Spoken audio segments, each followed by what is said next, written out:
Connolly to discuss the danger and threats to public safety as a result of the increased number of assaults occurring in Eyre Square and the streets of Galway. So, Deputy, you have 4 minutes. Míl mágad a caithíirlaí agus má bhuichas don cean cóirla a sucht an tábhair seo a ránú agus ní mór dom marrá ní thugann sé aon sásamh dom an tábhair seo a ardú sa dáil sa bhealach seo. Rugó agus tóga mé ngáile agus tá mé har a bheith bródú leis. Ach an droch umper atá ag tarlú sráidin in na Gaillimhe le blianta inis ní féidir leanúcht de rá agus an clús báir a chóirt dó.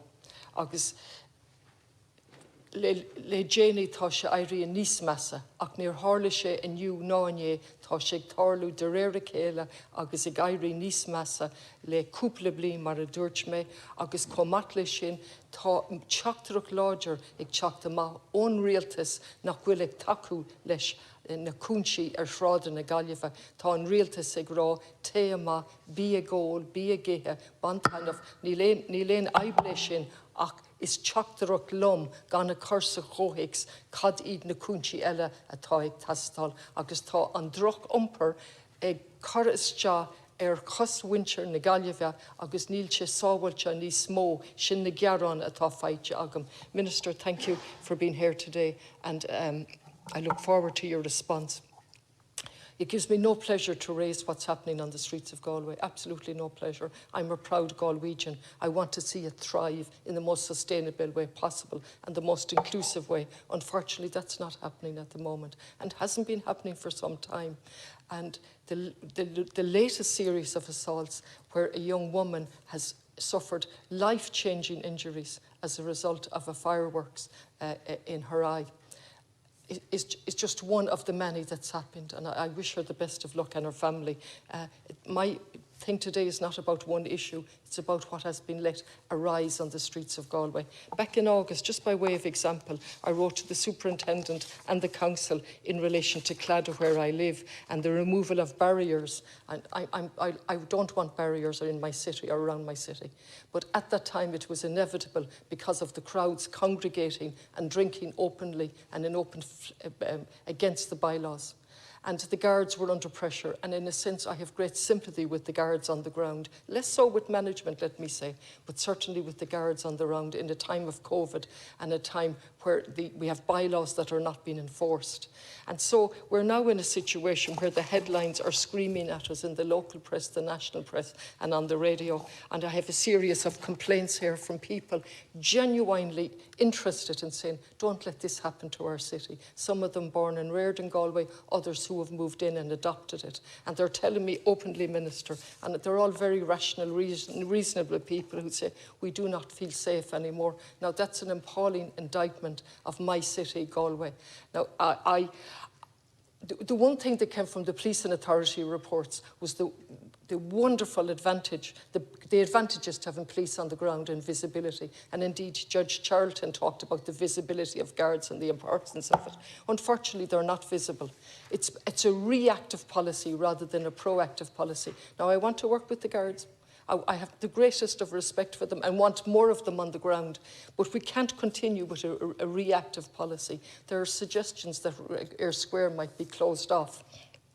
I wouldn't agree with that. However, in the beginning, I was in favour of railings around Eyre Square and still am, as part of a planning process, not part of a reactive situation. We should have had railings from day one where that park was for everyone in Galway and closed off like the parks in Dublin. But the experts at the time told us that wasn't possible and we were thinking above our station, I think literally were the words used at the time. And now here we are with problems. So I'll stick to my time, Minister, and I look forward to your response. Thanks, Deputy Minister. You have 4 minutes. Thanks. I thank Deputy Connolly for raising this important matter. On behalf of Minister McEntee, I would like to thank the Deputy for raising this. I'm aware of the media reports about a number of serious assaults that have taken place in Eyre Square in Galway city area in recent weeks, and I want to utterly condemn these frightening physical attacks on people as they peacefully go about their business in Galway city centre. The Deputy would appreciate, of course, that the Minister for Justice is precluded from commenting on any live guard investigation. Under Irish law, criminal investigations can only be carried out by An Garda Síochána, which then submits a report to the Director of Public Prosecutions. The DPP, in turn, is independent in its prosecutorial function. I would urge anybody who have witnessed any of these or public assaults, or who may have any information that would potentially of interest to an Garda Síochána to contact the local Gardaí in Galway City. And reports can also be made through the Garda confidential line on 1800 666 111. Similarly, if anyone has been subject to an assault, please report this to an Garda Síochána without delay, as Gardaí are best placed to advise victims of supports. The Minister is assured by the Garda Commissioner that Garda management keeps the distribution of resources, including Garda members and units, under a continual review in the context of policing priorities and in the context of crime trends to ensure that their optimum use. The Deputy may also be aware that the Garda Operation Soteria, the national strategy for reducing assaults in public places, incorporates a pro-arrest, pro-enforcement and early investigation policing approach to these incidences. Operation Soteria specifically targets crime hotspots for assaults and public order in each Garda division and facilitates focused policing operations in these areas at appropriate times. I understand that a number of assaults involve fireworks. Part 6 of the Criminal Justice Act of 2006 gives Garda Síochána the power to make arrests in relation to the possession of unlicensed fireworks. Penalties include a fine of up to €10,000 and up to 5 years imprisonment if convicted of igniting fireworks or throwing an ignited firework at a person or property. The severity of these penalties demonstrate the seriousness attached to these offences. The Department of Justice runs an annual safety campaign about the dangers of illegal fireworks. This year's campaign was launched on the 22nd of September and asks the public to think about the impact that fireworks have on others, particularly the vulnerable in our communities. The main message of the campaign is that fireworks are dangerous and illegal, and people should not be pressured into buying, selling or using them. In addition to this, Garda Síochána's Operation Tombola is in force to combat the illegal importation, sale and use of fireworks.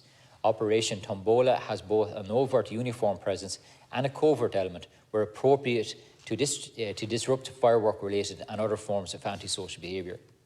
A key element of Garda Síochána's community policing role involves ongoing, extensive Garda engagement with transport operators, and a range of regional and local operations have been put in place to address antisocial behaviour instances on public transport.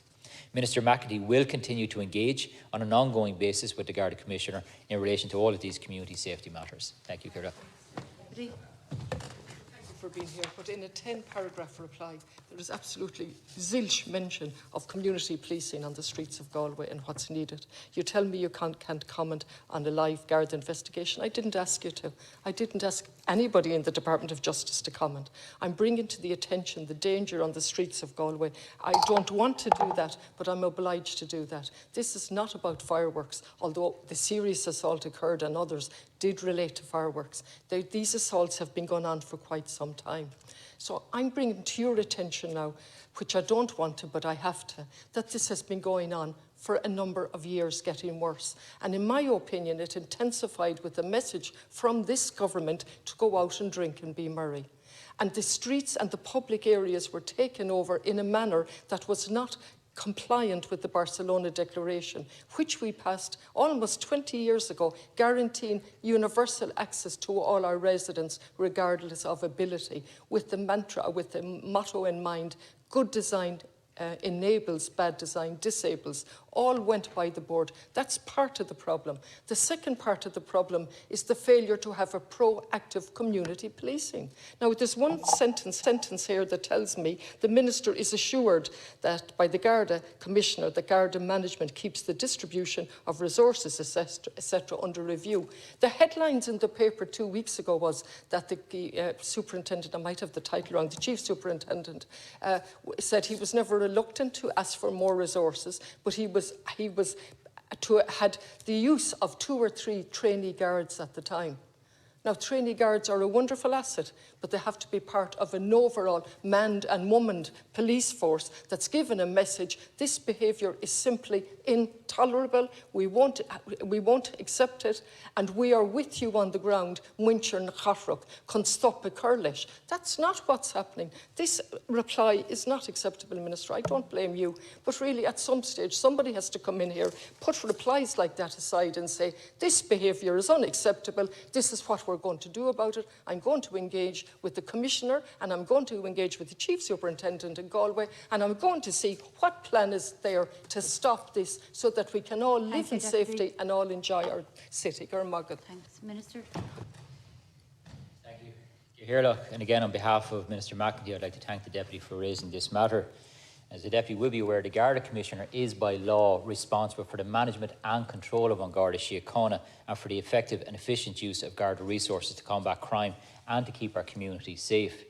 And the Deputy will appreciate that the Minister for Justice is unable to intervene by a matter of law into these independent operational matters. In relation to the designation of Gardaí as community Gardaí, of course, we're lucky to have a community-based police force in this country, but the designation of Gardaí as community Gardaí is a matter for the Chief Superintendent. I can't comment on anything the Chief Super may have said in relation to the distribution of Garda Síochána between himself and the Garda Commissioner. But what I can say is this government is committed to ensuring there's a strong, visible policing in our local communities. Budget 2022 reflects this commitment with an unprecedented allocation of over €2 billion in Garda funding in the coming year. And this funding will include a provision for a recruitment of additional 800 Gardaí, but also an additional 400 Garda staff. And that will be part of the processes where Gardaí are being freed up for administrative purposes to carry out operational roles. And that has been ongoing. I think something like just over 800 Gardaí have already been released from admin roles back into the operational matters.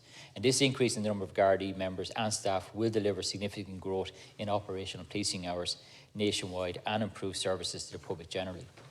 I'm informed that 323 Gardaí were assigned to Galway District as at September this year, an increase of almost 24% since December 2015, when 261 Garda members were assigned to the stations in the district. And I'm further informed that there are 7 Garda stations in the district currently, compared to 5 in 2015. And I understand 23 community Gardaí are assigned to the Galway District, compared to the 14th of December 2015. This in itself is an increase of 64% since 2015. And finally, I welcome the Budget 2022 allocations of €2 million to the Community Safety Innovation Fund and €7.6 million in support of the Youth Justice Strategy. That should be €6.7 million in support of the Youth Justice Strategy. And this funding will support local communities in addressing those local needs as well.